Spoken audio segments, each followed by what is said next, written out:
Recently, with climate change, we have seen higher amount of flash floods coming in, and this one case study is extremely important, be it for your GS or for your geography optional. For more practice, you can refer the link below. But what is important is, with rising amount of floods that we have witnessed, what is happening is the water is getting leached with the chemicals that have been flowing in, specifically the POCs, the persistent organic chemicals that remain there for prolonged period of time, which are mainly insecticides, pesticides, and so on. So they keep on accumulating, and there is bioaccumulation that occurs. Now this exposure, when water gushes through it and it percolates with the water, can impact human life in numerous ways. It can affect the liver, it can affect the immunity system, it can affect the reproduction system, nervous system, and can lead to tumors and cancers. So when the flooding comes in, the hidden chemicals which were there, buried in the sediments, buried in the ground rock, are actually mixed with water.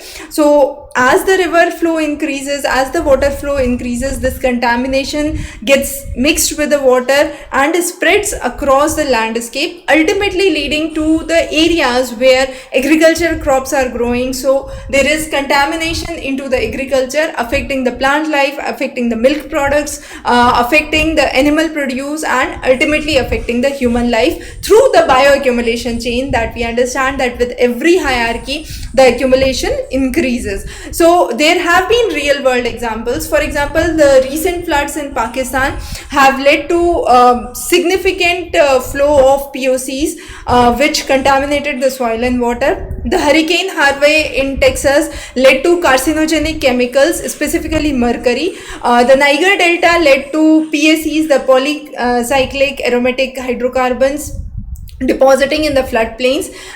In the India, we have seen flash floods, specifically in the areas of Ganga, Hindon, Vegai, where cadmium has been beyond threshold. Now the threshold level for the cadmium is this much, and the probable concentration effect that has been found is much higher, which is a alarming condition, because cadmium is a very, very carcinogenic material which affects the kidney and the bone and the reproductive tract of an individual.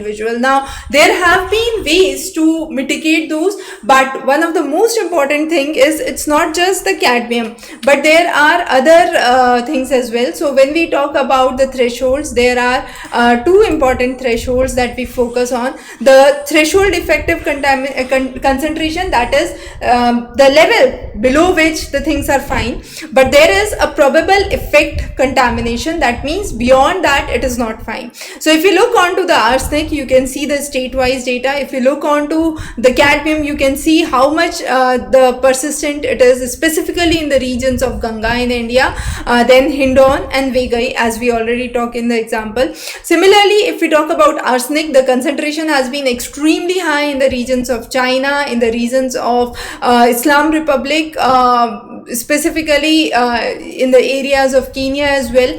And similarly, lead, it is extremely high in the regions of Vegai in India, and then you have regions of Poland, then Ireland, where the concentrations have been high. Now lead again is carcinogenic. Arsenic causes arsenicosis, which is again affecting the nervous system of an individual. So all these are heavy metals considered extremely harmful for an individual. So if these conditions persist, what is important to understand is there have to be management approaches that must be brought. Now these management approaches could be a nature-based flood solution where riparian ecosystems are maintained. There is an integrated river basin approach where regular monitoring and balancing the flood retention levels are done, and an adaptive approach which talks about if the situations are intensifying, how would you curb it, what is the right approach to handle that situation, and so on and so forth. So this was a very important case study, highly important for your answer writing for GS as well as your geography optional. We will be covering more important topics. Stay tuned, stay subscribed. Thank you.